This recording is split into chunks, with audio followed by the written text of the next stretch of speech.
പ്രഭാവതിയുടെ പ്രഭയൊക്കെ തീർന്നു. ഇപ്പൊ വെറും വതിയായി. എന്തായിരുന്നു പത്രാസ്? എന്തായിരുന്നു അവളുടെ ഭാവം? ഒരു കൊച്ചമ്മ തമ്പുരാട്ടി ചമഞ്ഞ് നടക്കുകയില്ലായിരുന്നോ? അമ്മേ, ഇനി നമ്മളോട് വല്ല സഹായം ചോദിക്കുവോ? അതിന് നമ്മുടെ കയ്യിലൊന്നും ഇല്ലല്ലോ.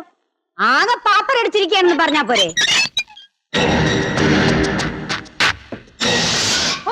100 ആയിസ ഇപ്പൊ പറഞ്ഞ് നാക്കെടുത്തതേ ഉള്ളൂ. എന്താ ശരംകുട്ടി, കാർ എടുത്തില്ലേ? ജോലിയൊക്കെ പോയ വിവരം അമ്മ അറിഞ്ഞില്ലേ? ഓ, ഞാനതങ്ങ് മറന്നേ പോയി. ബസ്സിലാണോ വന്നത്? ഷോ, പ്രഭാവതിക്ക് നല്ല ക്ഷീണം കാണും. ബസ് യാത്രയൊക്കെ കുറെ കാലമായിട്ട് ശീലമില്ലാത്തല്ലേ. വരൂ വരൂ, അകത്തേക്ക് വരൂ. എന്റെ മോന്റെ വിവാഹത്തിന് പ്രസംഗവും കൂത്തുമായിട്ട് നടന്നപ്പോ എത്ര പേരെ ഞാൻ മുതലാളിയായിട്ട് ഇൻട്രൊഡ്യൂസ് ചെയ്തത്. ഇപ്പൊ തൊഴിലാളി പോലും അല്ലെന്ന് അറിഞ്ഞപ്പോ ഛേ, മോശമായിപ്പോയി. അല്ല, എന്താ പ്രത്യേകിച്ച്? നിങ്ങളുടെ കുത്തുവാക്ക് കേൾക്കാൻ വന്നതല്ല, ഞാൻ തന്ന രൂപ മടക്കി വാങ്ങാനാ. ഏത് രൂപ? എന്ത് രൂപ? ആര് തന്നു? കള്ളം പറയരുത്. കള്ളം പറഞ്ഞും തട്ടിപ്പും വെട്ടിപ്പും നടത്തിയും ജീവിച്ചത് നിങ്ങളല്ലേ. എഴന്ന് തിന്നുന്നവനെ തുറന്നു തിന്നുന്ന സ്വഭാവം എനിക്കില്ല. ശരിയേട്ടാ, ഞാൻ ഇവർക്ക് 3 ലക്ഷം രൂപ കൊടുത്തതാ. 1 വർഷം കൊണ്ട് ഇരട്ടിയാക്കി തിരിച്ചു തരാമെന്ന് പറഞ്ഞ വാങ്ങിയത്. ജീവിക്കാൻ വേറെ നിവൃത്തിയില്ലെങ്കിലേ 10ഓ 200ഓ തന്ന് ഞാൻ സഹായിക്കാം. ലക്ഷങ്ങൾ വെറുതെ തരാൻ എന്റെ അടുത്തില്ല. ഞങ്ങൾ നിങ്ങളുടെ അവതാരത്തിന് വന്നതല്ല, വാങ്ങിച്ച രൂപ തന്നേ പറ്റൂ.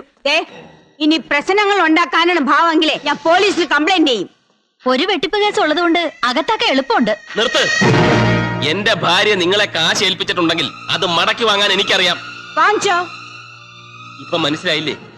ശേഖരൻകുട്ടിക്ക് പണമുണ്ടെങ്കിൽ പ്രഭാവതിക്ക് ഇവരുടെയൊക്കെ മുമ്പിൽ സ്വർണ്ണവില്ല, അല്ലെങ്കിൽ വെറും പുല്ലുവില. നീ വാ. അവനോട് ആ പ്രഭാവതിയെ പറ്റിച്ച് കുറച്ച് രൂപ ഉണ്ടാക്കിയ സന്തോഷത്തില്ല നിങ്ങളുടെ അമ്മയും പെങ്ങളും. ഈ അമ്മ എപ്പോഴും ഇങ്ങനെയാ. മോൾ അടുത്തുണ്ടായാലും എന്നെ വിളിക്കൂ. നീ എവിടെയായിരുന്നു ഇതുവരെ? ഒന്ന് ഉറക്ക വിളി കേട്ടെന്ന് കരുതി നിന്റെ വായിലെ മുത്തൊന്നും താഴെ വീഴില്ലല്ലോ. എനിക്കൊരു നല്ല കാപ്പി വേണം. ആ, എനിക്ക് ചായ മതി. നല്ല ചൂട് വേണം. ചായയും കാപ്പി മാറി മാറി എടുക്കാൻ ഇതെന്താ ഹോട്ടലാ? എന്തു പറ്റി? നീ അമ്മയോടും പെങ്ങളോടും പറഞ്ഞേരെ എന്റെ സ്വഭാവം മാറ്റരുതെന്ന്. കാര്യം അവരെന്റെ അമ്മയും പെങ്ങളുവാ. അവരെനിക്ക് ശരിക്കും അറിയാം. നീ ഇങ്ങനെ നിന്നു കൊടുത്താ അവര് രണ്ടുപേരും കൂടി നിന്റെ തലയിൽ കയറി നിരങ്ങും. അതുകൊണ്ട് എന്റെ മോള് നോക്കിയും കണ്ടൊക്കെ നിന്നാ മതി. അമ്മയ്ക്ക് ഷുഗറിന്റെ അസുഖം വരാതെ നോക്കണ്ടേ? പഞ്ചസാര വേണ്ട.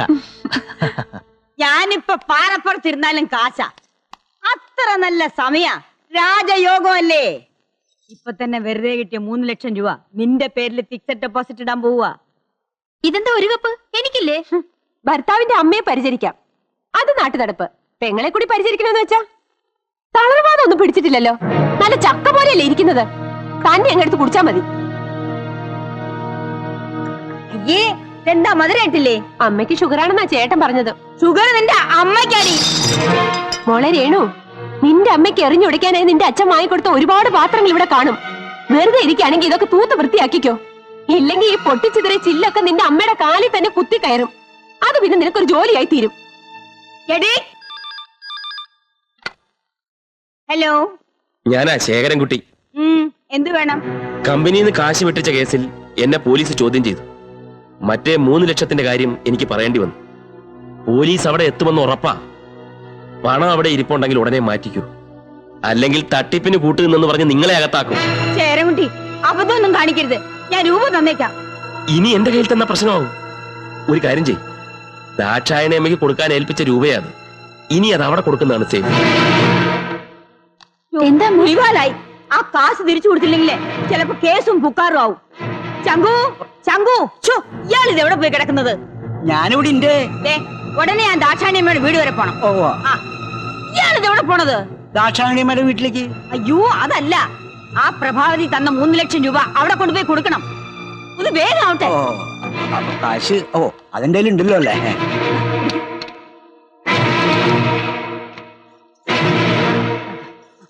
ഇതെല്ലാം എന്റെ ആഭരണങ്ങളല്ലേ, എന്ത് ചെയ്യാൻ പോവാ?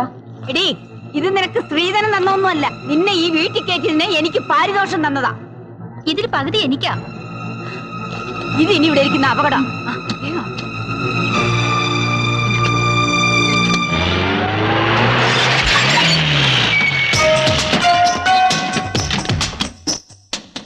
We are from Enforcement Department. ആരാ? ആരാ എന്താ വേണ്ടേ? ഈ വീടൊന്ന് സെർച്ച് ചെയ്യണം. ഇവിടെ യാതൊന്നുമില്ലല്ലോ. മാറിക്ക്. നിങ്ങളുടെ പേരിൽ ഒരു പരാതി കിട്ടിയിട്ടുണ്ട്. നാഷണൽ എക്സ്പോർട്സിലെ ശേഖരൻകുട്ടിയുടെ കയ്യിൽ നിന്നും 3 ലക്ഷം രൂപ തട്ടിയെടുത്ത ഒരു കംപ്ലൈന്റ്. അതിനെ കുറിച്ചൊന്നും എനിക്കറിഞ്ഞൂടാ. സെർച്ച്. ആ പെട്ടി കയറി. ഇതിലൊന്നും ഇല്ല. തരാൻ.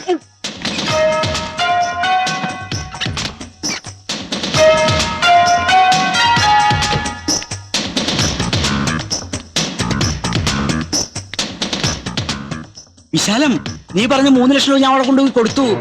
പിന്നെ നീ പോലീസും പട്ടാളൊക്കെ ആർക്കാ കൊടുത്തത്? ദാക്ഷായണി അമ്മയ്ക്ക്.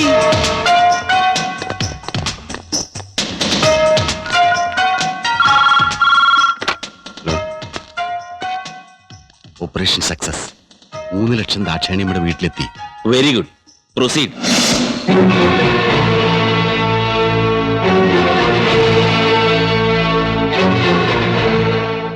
ഈ പണം നിങ്ങൾക്ക് എവിടെ നിന്ന് കിട്ടി? ശേഖരൻകുട്ടി കൊടുത്തിട്ട് വിശാലത്തിന്റെ വീട്ടിൽ നിന്ന് തന്നയച്ചതാ. എന്തിനാ ഈ പണം ഇവിടെ തന്നത്? എന്റെ മോന് കിട്ടേണ്ട സ്ത്രീധന തുകയാ. സ്ത്രീധനം വാങ്ങുന്ന ശിക്ഷാർഹമാണെന്ന് അറിഞ്ഞൂടെ? ഇവരുടെ പേരിൽ സ്ത്രീ പീഡനത്തിന് കേസ് ചാർജ് ചെയ്തേക്ക്.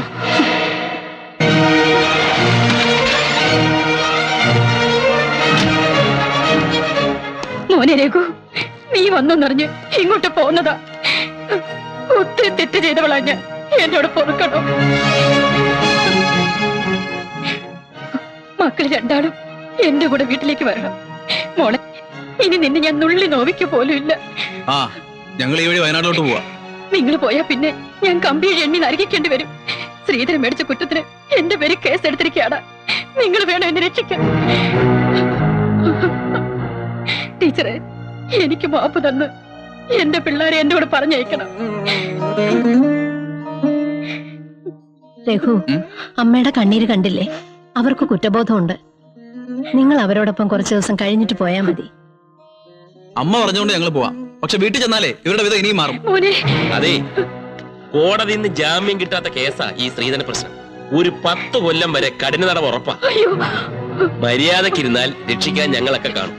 ഇല്ലെങ്കിൽ ഗോതമ്പുണ്ടേ നിന്ന് അഴി എണ്ണേണ്ടി വരും. ഇനി ഞാൻ ഒരു തെറ്റും ചെയ്യൂല. ചെയ്താൽ ഗോതമ്പുണ്ട, അത്ര തന്നെ.